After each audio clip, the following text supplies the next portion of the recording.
पालघर श्री सार्वजनिक रामलीला मंडल पालघर द्वारा आयोजित 10 दिवसीय रामलीला का आयोजन सफल संपन्न हुआ। कार्यक्रम पालघर शहर के कांग्रेस भवन मैदान में आयोजित किया गया था। कार्यक्रम में स्थानीय नागरिकों ने बढ़ चढ़कर हिस्सा लिया। कार्यक्रम के आयोजक प्रमुख राजू शर्मा ने आयोजन में सहयोगियों को धन्यवाद देते हुए कार्यक्रम की रूपरेखा के विषय में बताया। इस अवसर पर कमेटी के सदस्य पदाधिकारी उपस्थित रहे। कार्यक्रम 17 दिसंबर से शुरू होकर 26 दिसंबर को संपन्न हुआ। पालघर शहर में 10 दिवसीय रामलीला का आयोजन हो रहा है। आयोजक मंडल के अध्यक्ष राजू शर्मा जी हमारे पास साथ है। सबसे पहले हम जानना चाहेंगे कि कितने वर्ष हो गए इस कार्यक्रम के? इस कार्यक्रम को 23 वर्ष हो गए। अच्छा, तो किस तरह से आप इसकी व्यवस्थापन करते हैं? इस रामलीला के कुछ अस्थायी सदस्य हैं जो परमानेंट सदस्य होते हैं, जिनके ही द्वारा इसकी स्थापना हुई। बात से और लोगों के सहयोग से कार्यक्रम सुचारू रूप से चलता आ रहा है। यहाँ पे हर 3 वर्ष में अध्यक्ष पद जो है वो बदली होता है, पूरी कार्यकारिणी बदली होती है और हर समय हर 3 वर्ष के बाद नई कार्यकारिणी का गठन होता है। और सुचारू रूप से ये 23 वर्षों से लगातार वृंदावन, मथुरा, इलाहाबाद, प्रयाग, बनारस, अयोध्या, जगह जगह से मंडल आते हैं, जगह जगह से और प्रयास यही रहता है कि 80 से 80 चीज़ लोगों को देने की कोशिश की जाए। मंडल की तरफ से ये व्यवस्था रहती है कि यहाँ पे आज तक जब से 23 वर्ष की रामलीला हुई है, 23 वर्षों में हम लोगों के मंडल में अभी तक किसी प्रकार का प्रशासनिक अड़चन नहीं आया। सबसे बड़ी बात ये है, कभी किसी का यहाँ पे कोई सामान या कोई अभद्रता इस मंडल में अभी तक कहीं नहीं हुआ। किसी प्रकार का गाली गलौज या कोई मतलब ऐसा सांप्रदायिक चीज़ दिखाया जाए जिससे कि और बिगड़े लोगों की भावनाओं को ठेस पहुँचे, ऐसा कोई कार्य नहीं होता। यहाँ पे जाति पात का कोई भेदभाव नहीं होता।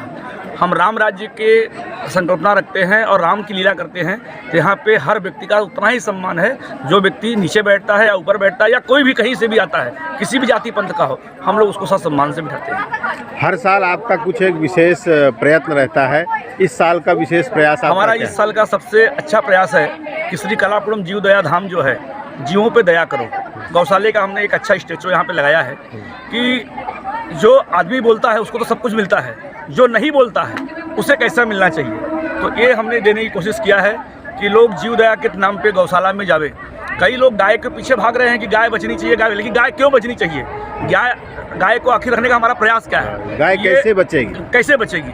इसलिए ये जो गौशाला है, जो ऐसे जो लोग एकत्रित काम करते हैं, उनके साथ में भी जुड़ने के लिए और उनसे जुड़ के भी हम लोग काम करते हैं। इस ढंग से ये प्रयास हमारा रहता है कि इस साल हमने गौशाला को यहाँ पे महत्व दिया है। इतने वर्षों से रामलीला यहाँ हो रही है, आज अगर पालघर जिले में रामलीला शब्द का कहीं भी उत्थान होता है तो हर व्यक्ति के मुंह पे एक ही नाम आता होगा कि राजू शर्मा जी है पालघर में जो करते हैं। कैसा महसूस होता है आपको? बहुत अच्छा लगता है और खुशी की बात है कि एक्चुअली करता तो मैं नहीं हूँ, करते सब लोग हैं, लेकिन नाम अगर हमारा होता है और प्रयास मिलता है तो मैं समझता हूँ ना कहीं इस प्रभु श्री राम की बहुत बड़ी कृपा हमारे ऊपर है कि उनके देन से होता है। और एक बात ये भी है कि मुंबई और पालघर जो जुड़ा हुआ जिला है और रामलीला का प्रताप इतना ज़्यादा जगह जगह नहीं है, फिर भी पालघर जिले में आपने इस चीज़ को निरंतर बनाए रखा है। राम कथा और शिव चरित्र कथा, कृष्ण भगवान की भागवत कथा, ये बहुत जगह होती है, पर रामलीला हर जगह नहीं होती। आपको एक चीज़ बता दें कि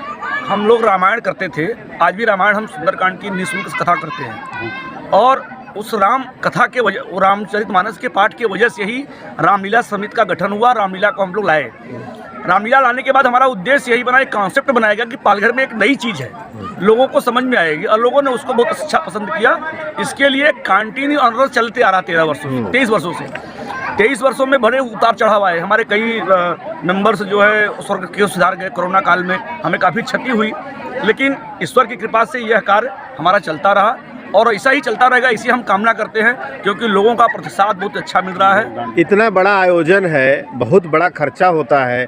आज इतने बड़े शहर में इतना बड़ा आयोजन आप करते हैं, तो ये लोगों से कुछ अपील है आपकी? लोगों से ये अपील है कि अधिक से अधिक लोग रामलीला समिति को योगदान करें, ताकि ये कार्य ऐसा है कि चलता रहे। अभी आप कह रहे थे ATG कुछ आ गया? हाँ, आपका संस्था का ATG आ गया है। अगर आप इस संस्था को योगदान करेंगे तो आपको टैक्स में बेनिफिट मिलेगा। आप जो व्यक्ति अगर उस योग्य है उसको सहायता कर सकते हैं, उनका उसको उसका बेनिफिट मिल सकता है। धन्यवाद। और रामलीला एक ऐसा मंच है, आपको बता दें कि पालघर में हम लोग सन 2000 में जब रामलीला की स्थापना किया तो पालघर के लोगों को रामलीला मालूम ही नहीं थी।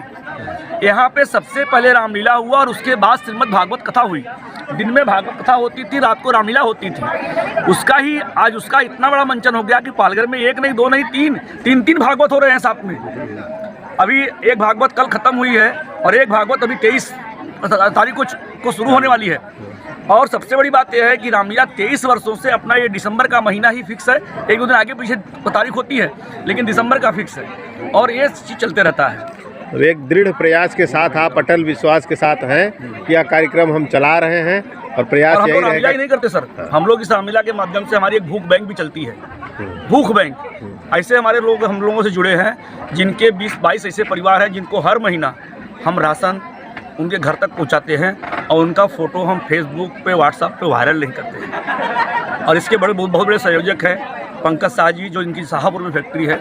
ये उनके योगदान से, उनके ही गोपनीयता से चलता है। संचालन के लिए मैं यहाँ पे पालघर में हूँ, उसको मैं देखता हूँ और ये सबसे बड़ी योगदान है कि ये भूख बैंक चल रहा है। तो ऐसे ही कई प्रयास है रामलीला समिति से। हर साल हम लोग कुछ गौशाले में दान देते हैं, या हम लोग कुछ कभी मुकबदरी स्कूल में दान देते हैं, या कभी कोई अपंग लड़का है उसको साइकिल, व्हील चेयर देते हैं, कभी महिलाओं को सिलाई मशीन देते हैं। ऐसा नहीं कि हम रामलीला ही करते हैं, रामलीला दिखा कर हट जाते हैं। रामलीला से प्रयास यही है कि ये हमारा उपक्रम चलता रहे। और अभी एक नया प्रयास है कि सन 2024 में जो हम रामलीला करेंगे, उस रामलीला को 2 महीना पहले हम जो हमारे श्रद्धालु, हमारे जो प्रथम प्रेमी हैं, हम उनको अयोध्या दर्शन कराने का भी प्रयास कर रहे हैं और इसको हम सफल बनाने की कोशिश कर रहे हैं। बहुत बहुत धन्यवाद। और कुछ कहना चाहेंगे? नहीं,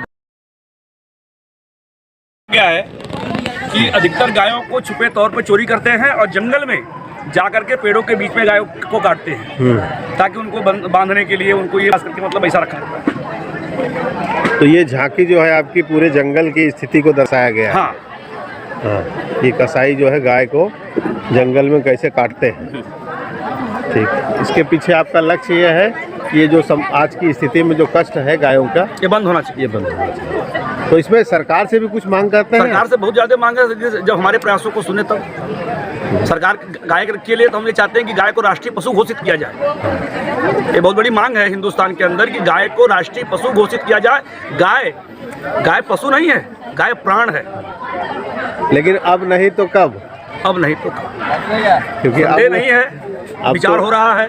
हो सकता है अच्छे विचार आवे लोगों के मन में, लेकिन हम लोगों की मांग यही है कि गाय को राष्ट्रीय पशु का दर्जा मिले और गाय को पशुओं की श्रेणी में न रखा जाए, गाय को प्राण की श्रेणी में रखा जाए, क्योंकि हिंदुओं के सनातन धर्म की ये गाय प्राण है। चलिए, नहीं, धन्यवाद। जय श्री राम। जय श्री राम। जय श्री राम। सीताराम।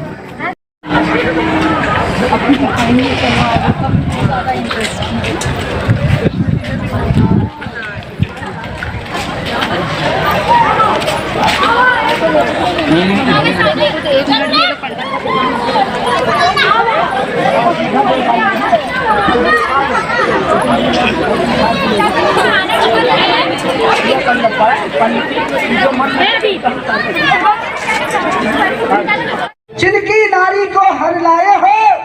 हाँ भाई साहब, इसलिए इसे मैं ऐसा दंड दूंगा जो एक एक दिन पल पल खड़ी में प्रभु श्री राम नहीं आए तो मैं अपने प्राणों को त्याग दूंगी। इसलिए भगवान, हे भैया, सीता वहाँ कुशल से शरण में आया हूँ प्रभु, मुझे आप शरण में लीजिए, शरण में लीजिए। त्राहिमाम त्राहिमाम। भगवान ने समुद्र से भैया हनुमान, समुद्र का हे हनुमान जी, अंगद को शीघ्र ही बुलाया जाए और उसे लंका को भेजा जाए।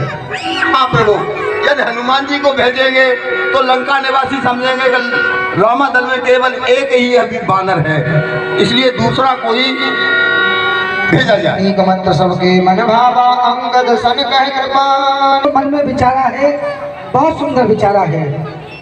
युवराज अंगद, भगवान आप है तेरे, उस पर नहीं तुझे विश्वास हुआ? जाओ। अगर तुम मेरा होता या मेरी ओर मिला होता तो देख प्रताप भाग मेरा।